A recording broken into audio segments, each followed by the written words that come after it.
ज्या मुलाला आपल्या पालकांच्या परिस्थितीची जाणीव आहे त्याला सांगावं लागत नाही तू या क्षेत्रात जा, तो त्याचं क्षेत्र आधीच निवडून बसलेला असतो.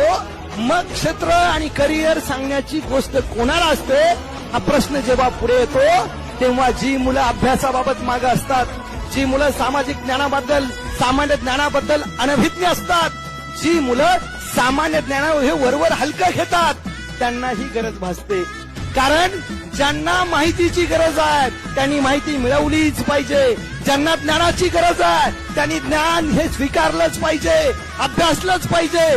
त्यातून आपली परिस्थिती कशी आहे या सगळ्या गोष्टींचा विचार करणारी मुलं या विषयात कधीच फेल होत नाही. आयत्या पिठावर रेघोट्या ओढणं फार सोपं आहे, पण जिथं पीठच नाही आणि रेघ ओढायला जागाच नाही तिथली मुलं या विषयात करिअरच्या बाबतीत कधीच खरं तर फेल गेलेली दिसत नाही.